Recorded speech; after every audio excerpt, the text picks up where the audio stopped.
Welcome back, everybody. It's Zach here. Bring you guys another fantasy football video. So I'm going over my 5 best and worst values at the running back position in both auction and sort of redraft formats. What I'm doing here is I've sort of done a bit of a regression model, just sort of going over historical data, looking at how much we expect to pay for each player at each position, each ADP. So if you've got the RB5, it's supposed to cost $40 on a $200 draft. RB7 is supposed to cost 30. Just sort of taking all of that historical data, building out like a exponential model to sort of get a ballpark estimate of how much we should be expecting to pay for players in our auction drafts this season, and then sort of comparing those to what my rankings are to sort of see how much I'd be anticipating or willing to pay for each player. So it's sort of a twofold approach here, giving you guys my best values in auction as well as redraft formats or just normal snake formats. As we get into a little bit further into the offseason, I'm going to definitely do some deeper dives on the specific platforms, go over what the actual auction values are for each of these players on their different platforms, so we can see what the best values are, just to be platform specific as well. But a lot of fun making these videos. I've got 5 running backs I think are great values here, and then 5 running backs that I'm really not drafting much of because I have them significantly below ADP. So really fun making these videos. If you guys have any disagreements in the other players I didn't talk about, feel free to let me know in the comments. And yeah, it's going to be a lot of fun. So let's get into the first running back here. Starting things off with my favorite value at the running back position this offseason, it's going to be Raheem Mostert. And I've been very vocal about how great of a value I think Mostert is all offseason. And he is, in my mind, still the starting running back for the Miami Dolphins. They gave him a 2-year extension this offseason. He's been absolutely fantastic for them given the opportunity, and they didn't really do anything other than that to give me any reason to expect him to be uninvolved. All the reports at a training camp, when you hear them talk about Mostert in this backfield, coaching staff says this is Mostert's backfield and we've got great talent around him, and that really is how I view it as well. I have Mostert currently ranked as my RB14 despite an ADP of the RB28. So I really do think Mostert's screaming value right now. I know there are injury concerns, and that's why I have him all the way down as the RB14 for me, because he actually was the RB2 over the course of the season last year. So I think that's sort of baked into where I have him ranked. I think the RB28 is really overestimating how involved people think Achane's going to be. And at Raheem Mostert's current ADP of the RB28, you would expect him to only cost you roughly 2% of your budget. I'm very comfortable paying up to 10%, even a little bit more than that, to get a guy that could be a fringe RB1 for you. And I personally would highly recommend that all of you try to leave as many of your drafts with Mostert as you can this season. I just can't understand why he's being so undervalued, especially at cost right now. Even if he gets hurt and misses 10 games, he's still going to be a great value for you because he's going to be super useful during the other ones he plays in. So try to get as much Mostert as you can. He's definitely way undervalued right now. So my second favorite value at the running back position this offseason is currently James Cook. He actually managed to finish as an RB1 last season, just barely cracking the top 12, finishing as the RB12 over the course of the season. And I don't think a lot of people really realized that, just because of how sort of up and down it was. He had a couple-week stretch where he really wasn't all that reliable, and then he got into the fantasy playoffs, and he had a monster performance against the Dallas Cowboys. And we know he's a really talented player. It's just a matter of him being able to put it all together over the course of the whole season. And I think this is the year that things are finally going to click for him, and he could potentially even shoot up to being maybe even a top 5 running back this year. He's got a legitimate shot to be the most important player in this Bills offense outside of Josh Allen, of course. And I truly do expect him to finish this year as a top 10 guy, just based off all my projections. He actually projected out to be my RB5. Based off of how I'm ranking all my running backs, I do have him as the RB9 in terms of the order that I'd be drafting them in, and that's still significantly ahead of his ADP of the RB13. And at that RB13 ADP, you should be expecting to pay roughly 10% of your budget for him, and I'm comfortable spending all the way up to 24% here. 24% is certainly on the high end, but I really do think you're getting yourself a solid RB1, and if you're willing to go that high, you're going to leave a lot of drafts with James Cook, and that's sort of my goal here. So obviously you guys can adjust that as well. I do believe it might be a little bit on the high end, but I'm super stoked about Cook. I really do think he could be an absolute monster for us this season. I do want to try and leave a lot of drafts with him this year. Next up, my third favorite value at the running back position is actually Breece Hall, and I know it's a little weird to say that a guy currently being drafted inside the top 3 at the position, going 8th overall, is actually a value, but I do think that Breece Hall has got a legitimate shot to finish this season as the running back 1 overall, and he's being drafted as the 8th player off the board, which is extremely low for a running back going inside the top 3 at his position. Normally, historically speaking, we do see 3 running backs likely going in the first 3 picks. Sometimes there's a receiver or 2 that squeaks their way into the top 5. But this year's really different with just how many receivers are being drafted. You get Christian McCaffrey and then normally a run of 5 straight wide receivers. That leaves there to be a lot of value at the running back position, especially with both Breece Hall and Bijan Robinson. And especially Breece Hall currently being drafted after Bijan. At his current ADP, you would be expecting to pay roughly 27% of your budget for Breece Hall, and I'm more than happy to spend all the way up to 35% on him. I think Breece Hall, again, he's got a legitimate shot to be the RB1 this season. He was a top 3 running back in fantasy last season, and he was on one of, if not the worst offenses in the entire NFL. And just imagine what he can do if he actually starts getting some carries inside the 5-yard line, if this team actually starts scoring touchdowns. We know Aaron Rodgers historically loves throwing the ball at the running back position as well, so I don't expect his receiving game involvement to decline at all. And he's obviously a home run threat. He's going to get goal line work, and there's no competition for touches either. So I'm super excited about Breece Hall. I would love to get him in a lot of drafts, and it makes like the 8th spot in drafts really one of my favorite spots to pick from because you can get Breece Hall and then pair him with an elite wide receiver in the early 2nd round. And in auction drafts, you can sort of just build your own team and get whatever players you want. So I think Breece Hall is definitely someone that I would be targeting in auction drafts this season. Next up, we've got my 4th favorite value at the running back position, and that's going to be Kyren Williams, who just showed last season how elite he is, how critical he is to this Rams offense, and he showed that he really can be a reliable, high-end running back 1 for us when he's healthy, and he's currently being drafted near the end of round 3, going as the 31st player off the boards. That puts him at an ADP of the running back 8. I have him ranked by running back 6, so just a couple spots ahead of ADP, but I think in general he's just being slid way too far down draft boards because people are really concerned about Blake Corum, who in my eyes is just really a depth piece to this offense. He's a 3rd-round draft pick or 2nd-round draft pick. He's a good player, but he's not someone who's special. He's a guy that's going to offer really high-end depth and be a really nice piece for the Rams, but Kyren's still going to be the locked and loaded starter for this offense. He's a really good player. This is a really good offense, and I think that it just makes way too much sense to target him, especially at cost. Being drafted this late, you'd expect him to cost you roughly 16% of your budget, and only having to spend that much for a top-tier running back 1 is certainly really great value. I personally would be willing to spend all the way up to like 28% for Kyren Williams. I get it, that's another thing that's going to be on the high end here, but Kyren really is a screaming value for us this season, and I do want to try and get him on a lot of my teams this year. The one caveat here is that I will add, if you get Kyren Williams, I do just highly recommend trying to draft Blake Corum as well. When you're drafting a player this highly and you know what that handcuff is, it's just a really nice, cheap insurance policy, and especially in auction drafts, you can make it happen. So if you do spend up and get Kyren, just double down, make sure you get Corum late in drafts, and make sure you're okay there. And with the 5th and final really good value at the running back position here, I'm going to talk about Zach Moss, another player that I've talked about quite a bit this offseason, but I just still can't really get over the fact that we get to draft effectively Joe Mixon all the way down to pick 90 here. He should slot effectively into the same role that Joe Mixon flourished in over the last 3 years, finishing at the RB 7, 11, and 5 in that stretch, and there's really no reason to assume this is going to be any different. I understand that Chase Brown should be involved as a pass catcher a little bit, but while Joe Mixon was flourishing, we saw a lot of involvement out of guys like Samaje Perine, Giovanni Bernard. There were other running backs in this backfield, and Zach Moss is very clearly be the goal line running back in Cincinnati. He's a really great player in pass protection. I don't think he's just going to come off the field every time they're throwing the ball, and he's currently being drafted as the RB 26. I have him ranked by RB 19, and even that I feel like might be a little bit too low, and I'd be willing to pay up to 8% of my budget for him. He's a guy that I think is going to be a really solid high-end running back 2 for us, and at his ADP, you should expect to only need to spend roughly 2.5% for him. He's effectively free at that price tag, and I do want to get as much of him as I can this season.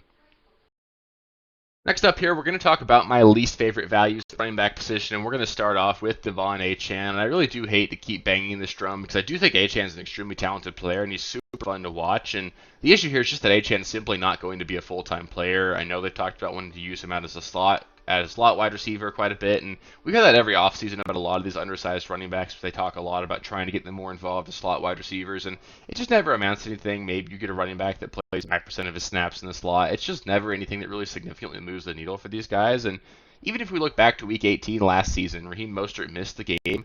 Achane played 63% of the snaps in that game and still only saw 11 opportunities, and I think that's right about what they want to give him in that 10 to 15 range. I don't see there ever being a situation here where Achane's going to be a guy that's going to command 20 touches, and unless he ends up being the most efficient running back in NFL history, we're pretty limited to like a upper limit of just like low end 5 yards per carry, and that's going to give him roughly 70 yards per game and a couple catches and maybe a couple touchdowns here and there. So you're going to have some obviously week winning performances. He's a guy that's definitely going to put up some 80-yard touchdowns here and there, but he's also going to have a lot of games like Week 18 last season where he got 10 carries for 50 yards and 1 catch for 5, and you're looking at 7 points, and you don't know what happened to your RB1. So the issue here is just that he's being drafted as the RB7. I have him as my RB15. If you remember, I've got Mostert as my RB14, so I do have Achane in one spot behind Mostert. And I'd be willing to pay up to 15% of my budget to get Achane, and that's purely out of respect for Achane here.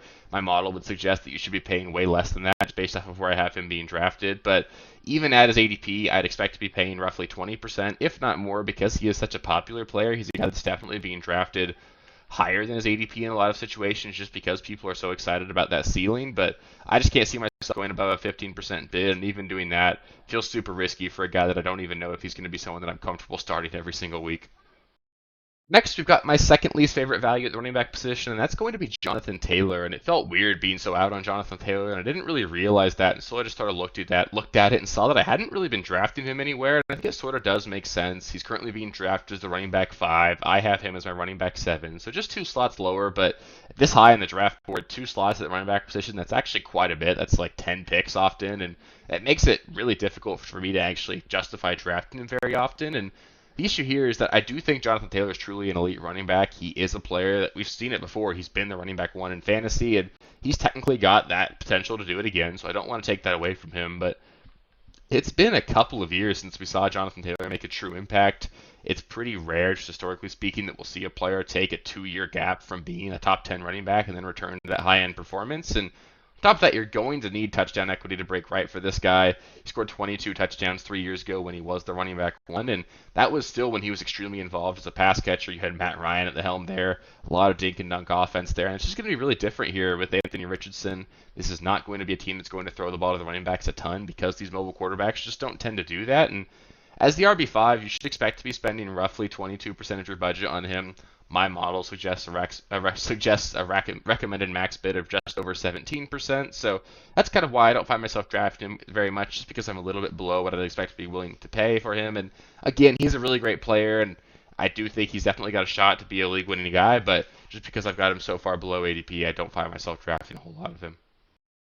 Next up, we've got Aaron Jones, another player that I just don't see myself drafting a whole lot of this season. He's an aging running back that's proven an inability to be healthy over the last couple seasons. We saw him really light it up in week 1 last year and then effectively do nothing the entire rest of the regular season until you got late into the fantasy playoffs. And on top of that, we don't even know how good this Vikings offense is going to be. He's got a rookie quarterback or Sam Darnold at the helm. Neither one of those options is very good. And there's just a lot of concerns here, especially given that I do expect Aaron Jones to be in a timeshare. Ty Chandler will command touches in this offense. I think it'll probably be like a 60-40 split, but it'll be annoying for Aaron Jones managers seeing Ty Chandler on the field that often. And he's currently being drafted as the RB19. I have him just 6 spots below that as my RB25, so it's not like I'm completely out on him. I still think he's okay, but at his current ADP, I just can't really justify spending up for him. You would expect to be paying just over 5% of your budget for Aaron Jones at that ADP. My model suggests a fair price of just over 2.5%, so that's why I don't draft him a whole lot. I just can't justify that price tag, but if he happened to slip in drafts, I could see myself ending up with a little bit of him, but just not super excited about him. Don't see myself drafting a lot of him this year.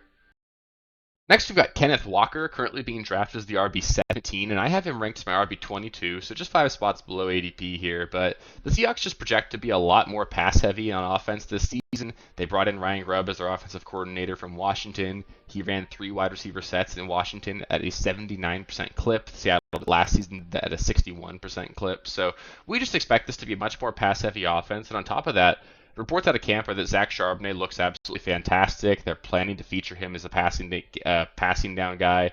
They're going to see Charbonnet likely be involved on third downs quite a bit, 2-minute drill. I think you're going to see Kenneth Walker sort of relinquish that true workhorse role that he's sort of had over the last couple years. And we've got to remember, we've got a whole new coaching staff in Seattle.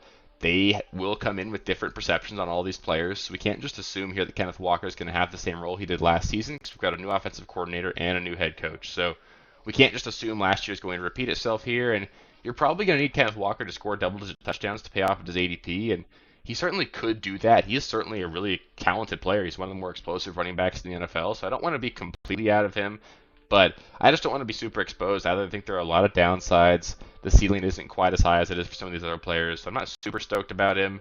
I would expect to be paying just over 6% of my budget for him if you want to get him, and my model suggests a fair price of just under 4%. So that's why I don't really find myself drafting him all that much. But again, he's a super explosive player. I don't want to have no exposure either, but just don't want to draft him that much this season.